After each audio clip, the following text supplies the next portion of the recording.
గాక. ఈ యొక్క ఉదయకాలమున దేవుడి యొక్క మాటలు మనం ధ్యానం చేద్దాం. యోహాను సువార్త మరి మొదటి 15వ అధ్యాయము మొదటి వచనం నుండి యోహాను సువార్తను మనం ధ్యానం చేసినట్లయితే, యోహాను సువార్తలో ఈ మొదటి వచనం మనం చదవమండి. నేను నిజమైన ద్రాక్షావల్లిని, నా తండ్రి వ్యవసాయకుడు, నాలో ఫలింపని ప్రతి తీగను ఆయన తీసి పారివేయను, ఫలించు ప్రతి తీగ మరి ఎక్కువగా అల్లింపగలనని, దానిలోని పనికిరాని తీగను తీసివేయును అని ప్రార్థన చేసుకున్నాం. మహాపరిశుద్ధుడు అయిన తండ్రి, మహాకరుడు మా యేసు ప్రభువా, నీకు స్తోత్రములు. ఈ వాక్యం ద్వారా మాతో మాట్లాడండి తండ్రి, మిమ్మల్ని ఫలింప చేయండి. అన్ని విధములుగా తండ్రి మీ వాక్యముతో 30 60 100 ఫలింప చేసి మా యొక్క హృదయంలో దేవా ఇదిగో నీవు ఉండి నాయన అన్ని విధములుగా తండ్రి వాక్యము ద్వారా మాట్లాడమని యేసుక్రీస్తు నామములో వేడుకుంటున్నాను తండ్రి. ప్రియులారా, చేరవచ్చిన మీ అందరికీ ప్రభు అయిన యేసు నామములో నా వందనాలు తెలుపుకుంటున్నా. ఈరోజు దేవుని వాక్యంతో మనము ఎంతోగానో మరి ఫలింపాలి అంటే దేవుడి వాక్యం ఏం చెప్తుందంటే, నేను నిజమైన ద్రాక్షవల్లిని, నా తండ్రి వ్యవసాయకుడు. తండ్రి ఏమై ఉన్నాడంట? వ్యవసాయకుడై ఉన్నాడంట. యేసుక్రీస్తు ఏమై ఉన్నాడంట? నిజమైన ద్రాక్షవల్లి అన్నాయి. కాబట్టి నిజమైనది ఒకటి, మరి నిజము కానిది ఒకటి. మనం ఇక్కడ 2 విషయాలు మనం గమనించగలుగుతాం. నిజమైనది ఏంటి అంటే, అది ప్రభు అయిన యేసుక్రీస్తు నేను నిజమైన ద్రాక్షవల్లిని. దేనిని బట్టి అంటున్నాడు ఆయన నేను నిజమైన ద్రాక్షవల్లిని? ఎంతో మందిని దేవుడు ఏర్పరచుకున్నాడు, ఎంతో మందిని దేవుడు వెన్నుకున్నాడు. అలాగనే తన సొంత ప్రజలను వెన్నుకున్నాడు, యాజకులుగా ఏర్పరచుకున్నాడు. వారు యాజకత్వం చేయుచున్నారు. వారిని ఆ ఐగుప్తు నుండి దేవుడు విడిపించి ఐగుప్తుల నుండి వాళ్ళని మంచి శ్రేష్టమైన ఆ యొక్క సత్వము గల భూమి మీద కానాను దేశంలో వాళ్ళని పాలు తేనెలు ప్రవహించే దేశంలో వారిని దేవాది దేవుడు ఉంచి ఉన్నాడు. కాబట్టి ఆ ఉంచి ఉన్నప్పుడు వారు మంచి నిజమైన ద్రాక్షావల్లిగా వాళ్ళు ఉండాలని, నిజమైన దేవుణ్ణి ఆరాధించే వారిగా ఉండాలని, వారి హృదయంలో ఎటువంటి కలుషము కపటము మరి ఎటువంటిది ఏరే యొక్క విధానము వాళ్ళు ఉండకూడదని ఆయన దేవాది దేవుడు వారిని ఐగుప్తు నుండి తీసుకొచ్చి అక్కడ కానాను దేశంలో పెట్టినప్పుడు ప్రియులారా, వారు ఎలాంటి ద్రాక్షావల్లిగా మారారంటే కారు ద్రాక్షావల్లిగా మారిపోయారు.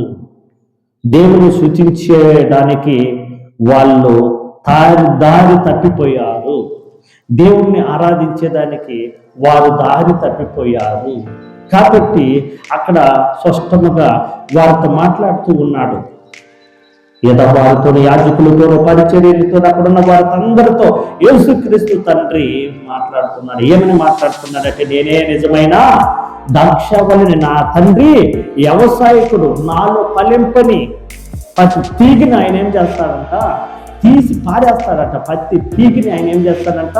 తీసి పారేస్తాడంట. ఈరోజు నువ్వు ఫలించే తీగిగా నీవు ఉండాలి. ఒకటే కొమ్మ, ఒకటే చెట్టు ఉంటుంది. గమనించండి ప్రియులారా, ఒక చెట్టుకి ఒక కొమ్మ ఏమో అది ఫలిస్తూ ఉంటుంది, మరొక కొమ్మ ఏమో అది ఎండిపోతూ ఉంటుంది.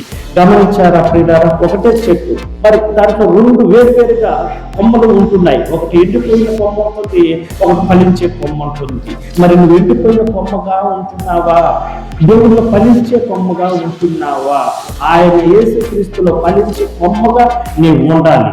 తప్పిపోయిన కుమారుడు ఇద్దరు కుమారులను మనం చూడగలుగుతాము. తప్పిపోయిన కుమారుడు మరి ఆయన తండ్రి ఆస్తిలో నుండి మనము ఆ ఆస్తిని తీసుకొని వెళ్ళిపోయిన తర్వాత తండ్రి ఆ ఆస్తిలో నుండి అతను అక్కడికి యొక్క సావాసము ద్వారా మరి ఏదో దుర్వ్యాపారం చేసి అక్కడ ఉన్నదంతా కూడా ఖర్చు చేసుకొని అంత పోగొట్టుకున్నాడు. తిరగా పందులు ఒక మేపు వ్యక్తి దగ్గరికి పోయి నాకు ఏదన్నా పన్నిమ్మన్నాడు. తండ్రి దగ్గర ఉన్నప్పుడు సమృద్ధిగా ఉన్నది, ఏమీ తక్కువ చేయలే. తండ్రి దగ్గర ఏమీ ఆయనకు కుదువైలేదు. ఉడికి గుట్టకి కానీ ఆయనకి ఏమి కావాలన్న తండ్రి ఆయనకి దయచేసినాడు. కానీ తండ్రి నుండి దూరం అయిపోయినప్పుడు చిన్న కుమారుడు అక్కడ దుర్వ్యాపారం చేసి అక్కడ ఉన్నదంతా పోగొట్టుకొని అతనితో ఉన్న సహవాసం కలిగిన సహవాసులందరూ కూడా అతన్ని విడిచిపోయి ఒంటరి అయ్యి ఆ దేశం అంతా కరువు అయిపోయి అక్కడ పనిచ్చేవాడు లేక పందుల మేపు వ్యక్తి దగ్గరికి పోయి, అయ్యా నాకు పని ఇవ్వండి అని అడిగినప్పుడు ఆయనకి నా దగ్గర ఏమి పని లేదు, కానీ ఇదిగో పందులకి ఇదిగో పొట్టు వేసే పని ఉంది, అక్కడ ఆ పొట్టును వేటకు పనిగా పెట్టుకున్నప్పుడు ఆ పందులు తినే పొట్టునైనా తిందము, ఆహారం లేక ఆ పందుని తినే పొట్టునైనా తిందమని అనుకున్నట్టు, కానీ అయ్యే ఓటికే సరిపోకుండా ఉన్న పరిస్థితిలో ఉన్నాడు. కాబట్టి అప్పుడు అతను కూర్చొని గమనించాడు, ప్రియులారా ఇదిగో నా తండ్రి దగ్గర అయితే సమృద్ధిగా ఉన్నది, నా తండ్రి దగ్గర సమృద్ధిగా ఉన్నది, కానీ ఇక్కడైతే నేను ఆకలితో చనిపోతున్నాను. అయ్యో నా తండ్రి దగ్గర ఎంతో మంది కూలోళ్ళు ఉండారే, మరి నేను ఇప్పుడైతే నాకు మరి కూలి చేసుకోద్దామన్నా కూడా కూలి దొరకనంటుంది.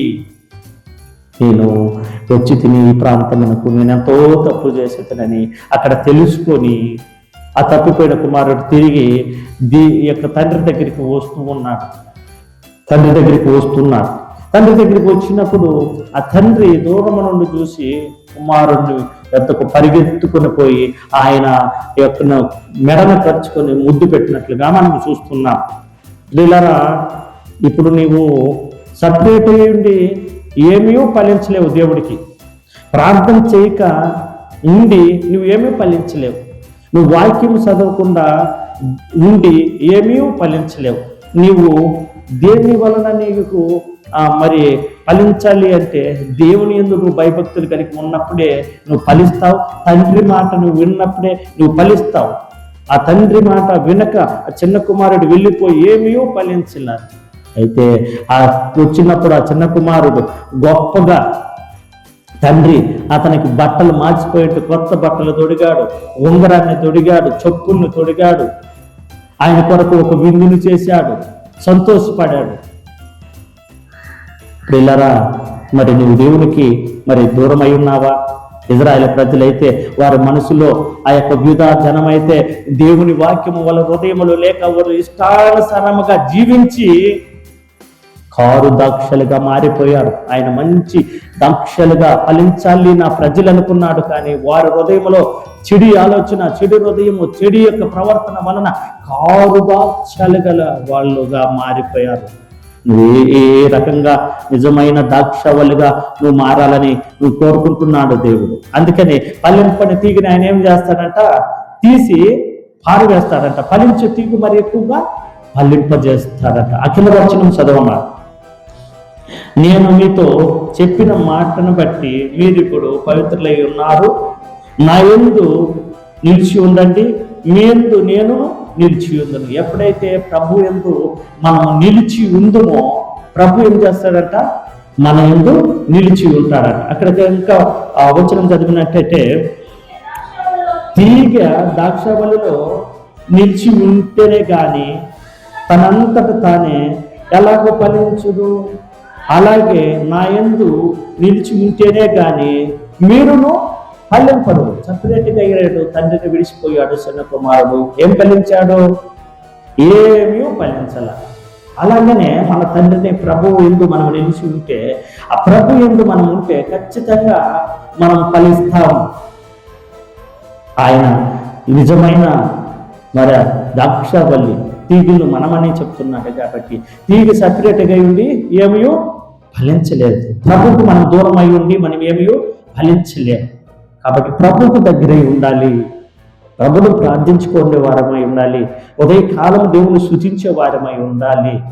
అలాగనే నీ హృదయం అంతా కూడా నువ్వే పని చేస్తున్నా కూడా, నువ్వు ఎక్కడున్నా కూడా నీ హృదయంలో ప్రభు అనే ఆ యొక్క మాటలు నీ హృదయంలో సంచరించాలి. ప్రభుకు లోబడాలి, భయభక్తులు కలిగి ఉండాలి. ప్రభు నీకు చెప్తున్న మాటలను మాత్రము ఏమాత్రము మనం ఒకటి తోచిపుచ్చేయకూడదు. ఏ మనుషుడి వలన ఆ రక్షణ లేదు, ఏ మనుషుడి వలన నీకు అధికారము రాదు. ప్రభు వలన మాత్రమే నీకు అధికారముగా నువ్వు ఉంటావు, ఒక గొప్పతనముగా నువ్వు ఉంటావు, ఒక మంచి పేరు కలిగిన దానివా, పేరు కలిగిన వాడిగా నువ్వు ఉంటావు. ప్రభు ద్వారానే నీకు రక్షణ వస్తుంది, కానీ మరొక ద్వారా ఏ రక్షణ నీకు రాదు. నువ్వు విమోచింపబడాలంటే, నీ పాపములు తొలగిపోవాలంటే, నీ శాపములు తొలగిపోవాలంటే, నువ్వు దేవుళ్ళ నుండి నువ్వు ఏదైతే ఏమియో నీవు తొలగిపోవు. కానీ దేవుళ్ళు నువ్వు ఉంటే ఖచ్చితంగా ప్రతి విషయంలో దేవుడు నీకు సహకారంగా ఉంటాడు. ప్రతి విషయంలో నువ్వు అభివృద్ధి పొందుతావు. అలా కింద వచ్చి నువ్వు చదివినట్లయితే,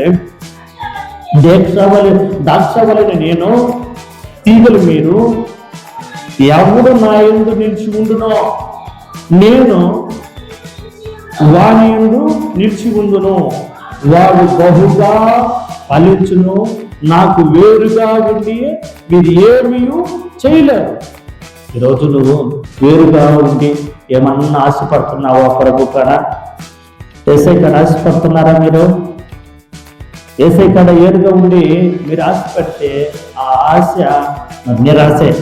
ప్రభువులో ఉండి మీరు, నాకు ప్రభువా నా స్థితి ఇది, ప్రభువా నా కుటుంబం పరిస్థితి ఇది, ప్రభువా నా పిల్లల పరిస్థితి ఇది, ప్రభువా నన్ను ఉంటున్న ఇదిగో ఈ స్థలంలో ప్రభువా, ఇదిగో నీవు నాకు తోడై ఉంది ప్రభువా, ఇది నా స్థితిగతులు ప్రభువా, నేను చదువుతున్నాను దానికి ఫలితం లేకుండా ఉంది ప్రభువా, నేను పని చేస్తున్నాను దానికి ఫలితం లేకుండా ఉంది ప్రభువా, నేను అప్పులతో ఉన్నాను ప్రభువా, నేను ఆర్థిక విషయంలో నాకు సహాయం లేదు ప్రభువా అని నువ్వు అనుకుంటున్నావా?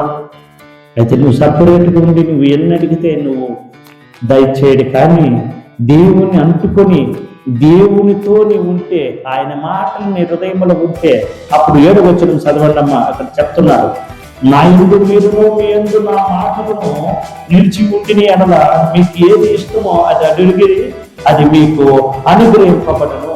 అప్పుడు మీరు అడగాలి. ఆయన మాటలు నీ హృదయంలో ఉండి, ఆయన యందు నీవు ఉండి, నీవు ఆయన ఏక మనసు కలిగి ఉన్న వారై, అప్పుడు ప్రభుని ఇది కావాలా ప్రభువా, ఇలాంటి పరిస్థితుల్లో నేను ఉన్నానా ప్రభువా అని నువ్వు అడిగితే, నువ్వు ఆయన ద్రాక్షవల్లి కాబట్టి, తీగలు మీరు కాబట్టి, మీరు ఏరు కాలేదు కాబట్టి, అప్పుడు దేవుడు మిమ్మల్ని ఫలింపజేస్తాడు. నువ్వు సపరేట్ అయి ఉండి లోకానుసారంగా ఉండి నువ్వు ఇష్టానుసారంగా నువ్వు జీవితము జీవిస్తూ, నేను ఫలించాలా ప్రభువా, నేను అభివృద్ధి పడాలా ప్రభువా అంటే, ఆ ఫలితము మరి చిన్న కుమారుడు లెక్కనే ఉంటుంది. ఒక చెట్టుకు 2 కొమ్మలు ఉన్నప్పుడు ఒక కొమ్మ ఎండిపోతూనే ఉంటుంది, ఒక కొమ్మ మరి చిగురిస్తూనే ఉంది. చెట్టు ఏమో ఒకటే కదా. మరి దేవుడు యేసుక్రీస్తు తండ్రిని మనం అందరం ఆరాధిస్తున్నాము కదా, మనం అందరము దేవుని నమ్ముతున్నాము కదా. మనలోనే డిఫరెన్స్ చూడండి. ఒకరేమో దేవుని నమ్ముకుని రక్షింపబడిన వాళ్ళు రోజు రోజుకు అభివృద్ధి పడుతూ ఉన్నారు. క్రమక్రమంగా వాళ్ళు ఆశీర్వదింపబడుతున్నారు. వాళ్ళ జీవితంలో మార్పు వస్తున్నది, వాళ్ళ కుటుంబంలో మార్పు వస్తున్నది, వాళ్ళ బిడ్డలలో మార్పు వస్తున్నది, వాళ్ళ జీవితమే బాగుపడుతున్నది. మరి దేవుడిలో లేకుండా వాళ్ళు లోకానుసారంగా ఆలోచన చేస్తూ, లోకానుసారంగా ఉన్నవారు, లోకానుసారంగా జీవించేవారు, వాళ్ళు రోజుకి వారి యొక్క జీవితంలో వారు ఏమి ఎదుగుదల లేకుండా, ఏమి ఆశీర్వాదం లేకుండా, ఏమి సంతోషం లేకుండా వారు నిరాశ చెందుతున్నారు. ఈ 2 దృష్టిలో గమనించాలి. మనం దేవుడు ఒక్కడే, మనం ఆయనలో మనం ఉంటే ఫలిస్తాం. అందుకే ఫలించుడు కొమ్మ అని యేసుకుడు ఆశీర్వదించాడు. 11 మందిని మరిలో ఉన్న ఆ వారిని ఆశీర్వదించలేదు, కానీ నువ్వు ఫలించు కొమ్మని యేసుకుడు మాత్రం యాకోబు ఆశీర్వదించాడు. ఎప్పుడు ఫలిస్తూ ఉండాలి. దేవుడి వాక్యం చదువుతూ ఫలించాలి, దేవుడి మాటలు వింటూ ఫలించాలి, ప్రార్థన చేస్తూ ఫలించాలి, దేవుని స్తుతిస్తూ ఫలించాలి. నీ హృదయం అంతా దేవునికి అర్పించి నువ్వు ఫలించి ఆశీర్వదించి 30 గర్వదంతలు 100 దేవుడి దీవులు పొందుకోవాలని, నీవు నీ కుటుంబం నీ పిల్లలు ఫలించాలని, ఒలువు మొక్కల్లో ఉండాలని దేవుడి వాక్యాన్ని మీకు తెలియపరుస్తూ, మరి ఇచ్చిన ఈ వాక్యాన్ని బట్టి ఆ ప్రభువైన దేవాది దేవునికి మహిమ ఘనత ప్రభావాలు చెల్లిస్తూ ఈ వాక్యాన్ని ముగిస్తున్న ప్రియులారా, మీ అందరికీ వందనాలు.